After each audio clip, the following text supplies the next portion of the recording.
ओम शांति। 15/11/2022 की महावाक्य। मीठे बच्चे, भिखारों को दान देने के बाद भी याद में रहने का पुरुषार्थ ज़रूर करना है, क्योंकि याद से ही आत्मा पावन बनेगी। प्रश्न: तख्त नशीन बनने व रुद्रमाला में पिरोने की विधि क्या है? उत्तर: बाप समान दुख हरता सुखकर्ता बनो, सभी पर ज्ञान जल के छींटे डाल शीतल बनाने की सेवा करो। किसी को भी दुख देने की बातें छोड़ दो। कोई भी विकर्म नहीं करो। अच्छे मैनर से धारण करो। अपना टाइम बाप की याद में सफल करो तो बाप के दिल तख्त नशीन व रुद्र माला में पिरो जाएंगे। अगर कोई अपना टाइम वेस्ट करता है तो मुफ्त अपना पद भ्रष्ट करता है। झूठ बोलना, भूल करके छिपाना, किसी के दिल को दुखाना, यह सब पाप है जिसकी 100 गुना सजा मिलेगी।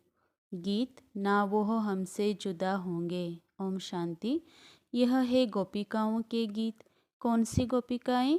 यह है प्रजापिता ब्रह्मा मुख वंशावली। फिर इनको कहा जाता है गोपी बल्लभ, अर्थात बाप के गोप गोपियाँ। बाकी वो सब कहानियाँ हैं। यह तो समझने की बात है कि बरोबर जब तुम ईश्वर के बनते हो तो आसुरी विकारी संप्रदाय दुश्मन बनते हैं। हंस और बगुले इकट्ठे रह ना सके। हंस थोड़े होते हैं, बगुले बहुत करोड़ों की अंदाज में हैं। तुमको गृहस्थ व्यवहार में रहते कमल फूल समान पवित्र रहना है। इसका गायन भी है: गृहस्थ व्यवहार में रहते पवित्र रहो। हाँ, विघ्न बहुत पड़ेंगे। आधा कल्प के पतित हैं, वह इतना जल्दी पावन नहीं बनते। विकार के लिए कितनी कश्मकश चलती है। अबलाओं पर अत्याचार होते हैं। तब तो द्रौपदी ने पुकारा है। द्रौपदी एक नहीं, इस समय सब द्रौपदियाँ और दुशासन हैं। चीर उतारते हैं। यह है ही पतित विकारी दुनिया, और सतयुग को कहा जाता है वाइसलेस दुनिया। यह है विशेष दुनिया, रावण राज्य। इस दुनिया में कितना दुख है। रोना पीटना, लड़ाई झगड़ा क्या लगा पड़ा है। जब नई दुनिया में देवताएं राज्य करते थे तो पवित्रता सुख शांति थी। अशांति वाले कोई धर्म नहीं थे। अभी तो अशांति फैलाने वाले कितने धर्म हैं। तुम फिर सिद्ध कर बतलाते हो। सबसे पुराना दुश्मन है रावण, जिसने भारत को कोड़ी जैसा पतित बनाया है। बाप बेट कर्म अकर्म विकर्म की गति समझाते हैं। रावण राज्य में कोई कितना भी दान पुण्य करे, यज्ञ जप तप करे तो भी नीचे उतरना ही है। जिसको दान करते वह भी विकारी पाप आत्मा है। विकर्म करते करते अब सिर पर बहुत बोझा है। तुम्हारी आत्मा जो सतो प्रधान थी सो अब तुम्हारी आत्मा जो सतो प्रधान थी सो अब तमो प्रधान बन पड़ी है। यह सब बाप समझाते हैं। कल्प पहले मुआफिक बाप ही आकर कल्प कल्प हमको देवता बनाते हैं। सहज राजयोग और ज्ञान सुनाते हैं। अपने को आत्मा समझ बाप को याद करो। यह तो सहज है ना। सब कहते हैं कि हे भगवान आओ, हम पतितों को आकर पावन बनाओ। तो पतित पावन बाप ही ठहरा। तुम जानते हो बाप हमको पावन बनाने का पुरुषार्थ कराते हैं। भल कोई 5 विकार दान में दे देते हैं, परंतु फिर योग भी लगाना है। जन्म जन्मांतर के जो सिर पर पाप है, जिससे तुम तमो प्रधान बने हो, वो योग के सिवाय कैसे भस्म होंगे। तुम 5 विकारों का दान करते हो कि हम कोई पाप नहीं करेंगे, परंतु जन्म जन्मांतर के जो पापों का हिसाब है वह कैसे चुक्त होगा। उसकी युक्ति है, जहाँ तक जीना है बाप की याद में रहना है। इस याद से ही विकर्म विनाश होंगे। पतित आत्मा वहाँ जा नहीं सकती। हर एक को अपना अपना पार्ट और अपना अपना मर्तबा मिला हुआ है। जैसा मनुष्य का मर्तबा वैसे आत्मा का भी मर्तबा। पहले पहले आत्मा स्वर्ग में आएगी। पहले नंबर में है लक्ष्मी नारायण, उनका सबसे बड़ा पार्ट है। ड्रामा में देवी देवता धर्म की आत्माएं सबसे अच्छा पार्ट बजाकर सबसे जास्ती सुख भोगती हैं। फिर सतो रजो तमो में आना है, खाद पड़ती जाती है। अब वह खाद निकले कैसे? सोने को अग्नि में डालने से खाद निकलती है। यह योग अग्नि है जिससे विकर्म विनाश होते हैं। यह कोई नहीं जानते कि योग अग्नि से विकर्म विनाश हो सकते हैं। बच्चे कहते हैं घड़ी घड़ी योग टूट पड़ता है, हम बाप को भूल जाते हैं। यह माया के विघ्न है। विघ्न ना आए, जल्दी योग लग जाए तो जल्दी विनाश हो जाए, परंतु ऐसा हो नहीं सकता, टाइम लगता है। जब तक योग लगाते रहो, अंत में कर्मातीत अवस्था होगी, फिर दुनिया भी खत्म हो जाएगी। तुम श्रीमत से रावण पर जीत पाते हो। गीता, महाभारत, रामायण सब में भक्ति की सामग्री है। तुमने संगम पर जो कर्तव्य किया है उसका यादगार यह मंदिर आदि बने हैं। यादगार बनना द्वापर से शुरू होता है। पहले परमपिता परमात्मा शिव का यादगार बनता है, जो आकर पतितों को पावन बनाते हैं। देवताओं की महिमा गाई जाती है। लक्ष्मी नारायण का बड़ा मंदिर है। उन्हों की इतनी पूजा क्यों होती है, यह किसी को मालूम नहीं है। पूज्य से फिर पुजारी ज़रूर बनना पड़े। पूज्य हैं तो प्रारब्ध भोगते हैं। जैसे बड़े राजाओं के जीवन चरित्र गाते हैं तो सतयुग के पहले नंबर में महाराजा महारानी लक्ष्मी नारायण की ज़रूर महिमा गाएंगे, परंतु वह कैसे बने यह नहीं जानते। जैसे ब्रह्मा और सरस्वती, इन दोनों को सिखलाने वाला शिव है। उनका नाम शास्त्रों से गुमकर अगड़म बगड़म कर दिया है।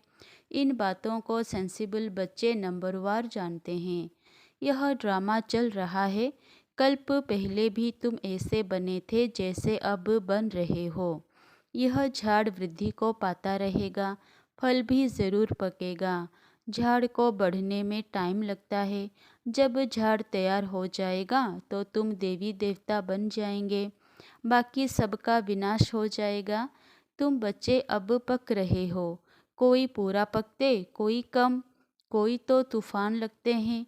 कमाई में ग्रहचारी आती है। बाबा कहते हैं योग लगाते रहो ताकि तुम्हारे सब पाप दग्ध हो जाएं। कितनी भारी कमाई है, इसीलिए भारत का प्राचीन योग मशहूर है, परंतु उससे क्या होता है यह किसी को पता नहीं। अब बाप समझाते हैं तुम्हारी आत्मा में खाद पड़ी हुई है। आपे ही पूज्य और आपे ही पुजारी मनुष्य की आत्मा बनती है। भगवान तो बन नहीं सकता। अगर वह भी पुजारी बने तो फिर पूज्य कौन बनावे? हमको पूज्य बनाने वाला बाप है। हम पूज्य पावन देवता थे, फिर उतरते उतरते हम शूद्र बन गए। सतयुग के देवी देवताओं को कहेंगे ईश्वर की नई रचना।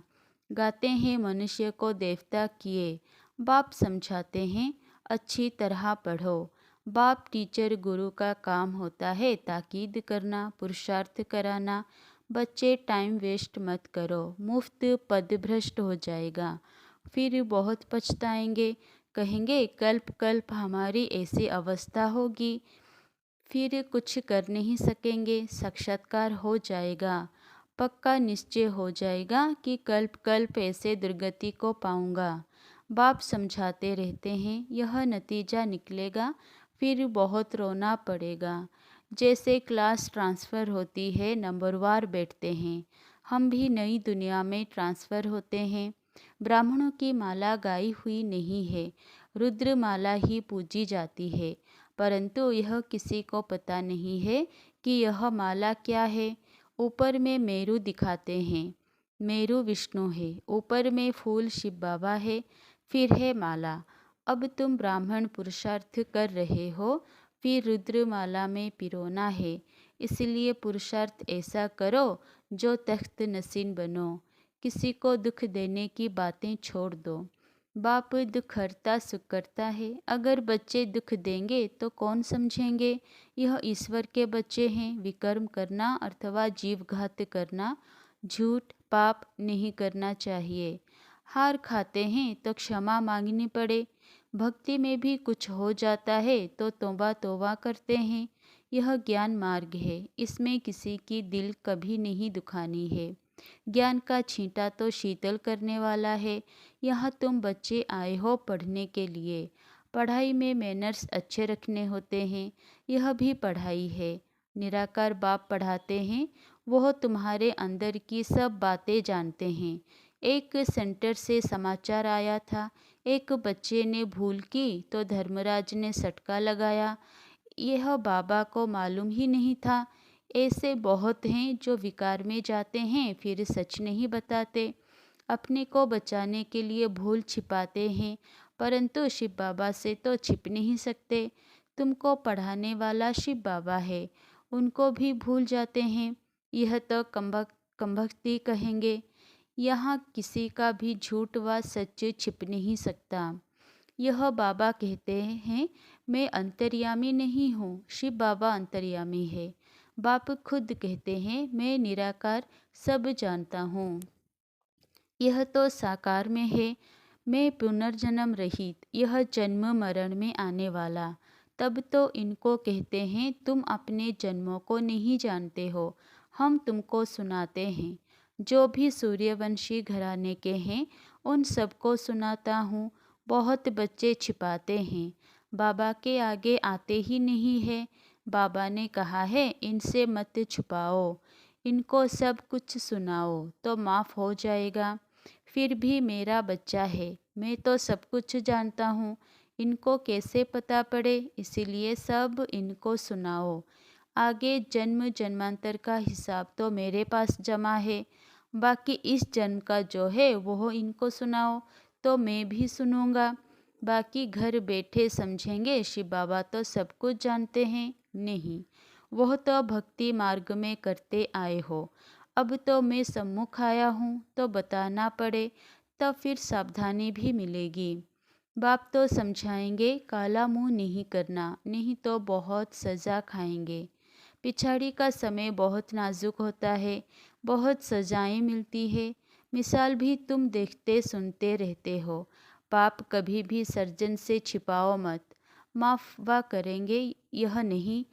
इस समय पाप करने से तो 100 गुना हो जाएगा। और फालतू झूठ भी मत बोलो। बाबा सब बच्चों को वार्निंग देते हैं, कितनी बड़ी बेहद की पाठशाला है। तुम गुप्त वेश में बहुत काम कर सकते हो। समझाएंगे तो दिल में ज़रूर लगेगा कि बरोबर यह भी गवर्नमेंट है। यह ज्ञान गुप्त है, बीज झाड़ और सृष्टि चक्र को जानना है।